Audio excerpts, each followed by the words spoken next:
السلام علیکم دوستانو، هیله لرم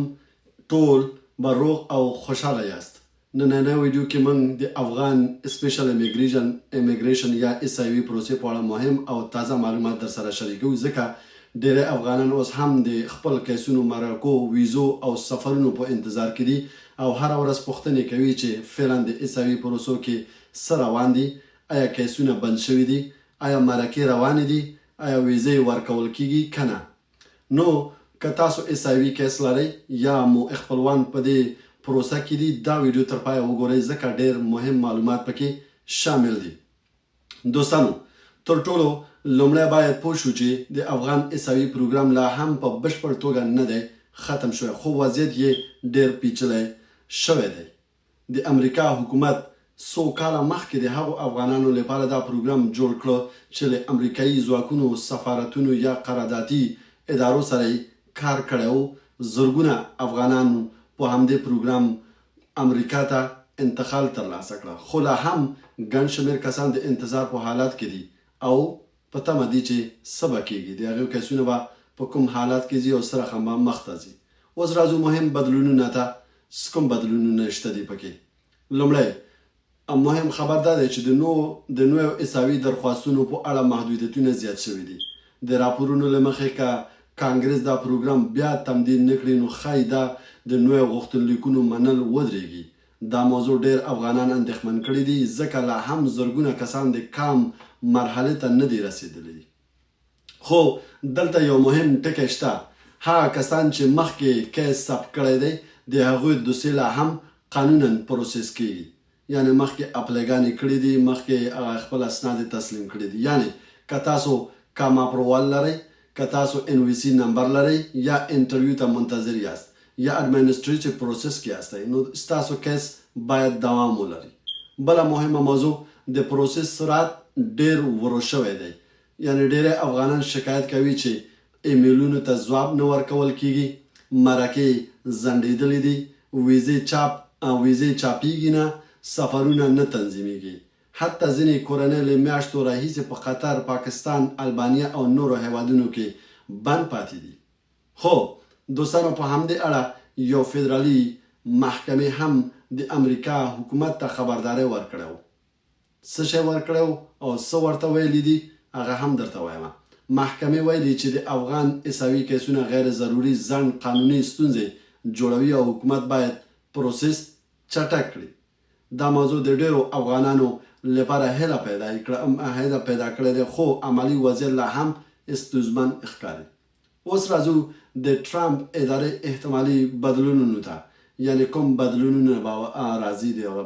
وروستیو راپورونو کې ویل شوي چې د مهاجرت پر پروسو محدودیتونه زیات شوي دي. ځینې افغانان اندېښنه لري چې ممکن ویزې ورو شي، اضافي امنیتي چکونه زیات شي یا ځینې سفرونه محدود شي. خو تر اوسه رسمي اعلان نه دی شوی چې د افغان SIV پروګرام د بشپړ بند شي. مهمه مشوره څه دی؟ که ستاسو کیس پینډینګ وي یا پینډینګ حالت لري نو دا کارونه حتما وکړئ چې دغه کارونه باید تاسو ضرورا ترسره کړئ. خپل ایمیلونه هره ورځ چک کوئ، ګورئ، سپام فولډر یې چک کوئ، ټول اسناد تازه وساتئ، پاسپورت، موبایل یا مثال تاریخ باید تیر نشي، د پولیسو تصدیقونه یا نور اسناد تیار وساتئ، د کیس نمبر یا کنفرمیشن ایمیلونه خوندي کړئ. یعنی دا که چېرته دا راځي باید ځان سره وساتئ. ځینې کسان یوازې د دې لپاره له ستونزو سره مخ شوي دي چې ایمیل یې نه دی لیدلی یا اسناد یې ختم شوي دي، یعنی تاریخونه یې تیر شوي دي. دوستانو، اوس یو بله مهمه پوښتنه، آیا امریکا لا هم افغانان انتقالوي؟ هو، محدود ډول انتقالونه لا هم روان دي، خو د پخوا په نسبت ډیر ورو شوی دی. ځینې کسان لا هم دوحه، اسلام آباد، ابوظبي او نورو هیوادونو کې د سفر انتظار باسي. مهم خبرداری، په دې حساس وخت کې له جعلي وکیلانو او درغلګرو څخه ځان وساتئ. هیڅوک نشي کولی چې تاسو ته دا ضمانت درکړي چې زه به تا ته اپروال درکوم، زه به تا ته دا درکوم، زه به تا ته دا درکوم. دا ټول دروغ دي. هر هغه څه چې تاسو ته راځي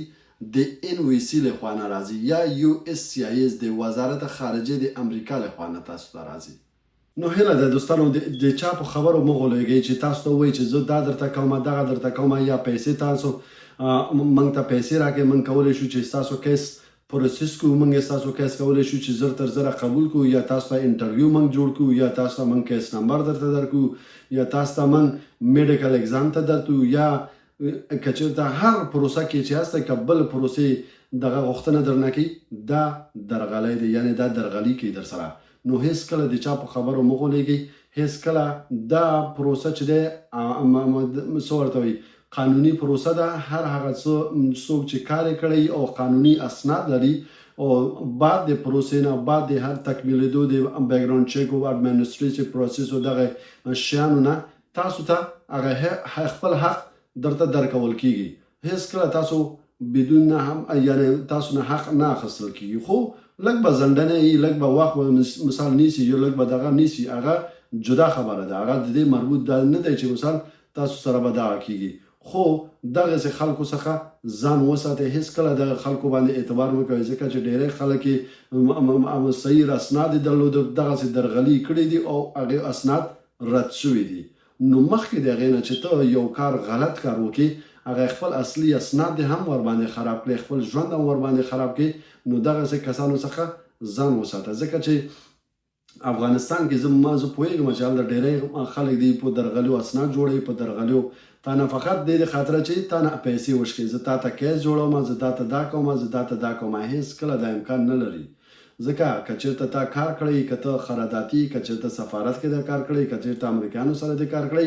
نو په هغه صورت کې ته به اسناد لرې ته به هر څه لرې خو ته باید دې چې هغه اسناد باید اوریجنل در سره یې اوسي ته باید خپل سوپروایزر سره په تماس کې اوسي هغه باید تا سره په تماس کې هغې سره باید تو خبرې اترې وکړي چې دغه د کیس مې واچو هغه باید په جریان کې تر څو ځکه چې ان وي سي یا یو اس سی ایس هغوی ته چې ایمیل لیږي ستا د تاییدي د خاطره په هغه صورت کې هغوی به باید ځواب ورته ورکړي هغوی ځواب باید ورته ورکړي چې هو دغه کس موږ سره ووت په دغه کال په دغه میاشتې او دغه ورځې نه تر دغه ورځې پورې دی موږ سره کار کړی دی په دغه ځای کې نو دغه تاسو پروسه بیا ستا مخته تللی شي خو که چېرته هغوی ځواب ورنه کړي هغوی ایمیل ادرس صحیح نه وي هغوی ټلیفون نمبر صحیح نه وي په هغه صورت کې بیا نشي کولی چې ستا پروسه مخته لاړ شي ځکه چې هغوی تصدیق نه لري چې کله ستا اسناد تصدیق شي بعد د هغې نه ستا هر څه پروسه مخته ځي بدون کلام مشکلات دوستانو دا یو عامه پوهاوی وه او یو تازه داسې سرسري ویډیو ما جوړ کړ هغه هم د عیسوي خلکو دپاره ډېری دوستان ویل چې عیسوي څنګه دی عیسوي څنګه دی د هماغې د خاطره دا ویډیو ما جوړ کړی دی خاص عامه پوهاوی دی دا کوم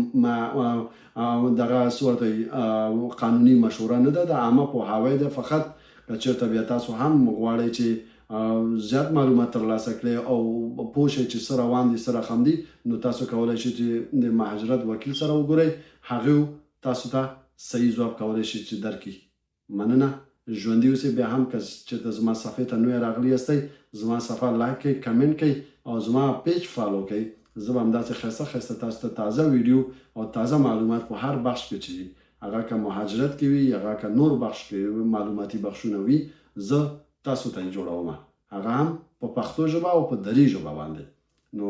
کولی شي هیله ده چې زما ویډیوګانې د نورو دوستانو سره شریک کړي تر څو هغوی هم دغسې خبر څخه باخبر اوسي په خدای مو سپارمه ژوندي اوسئ سلام علیکم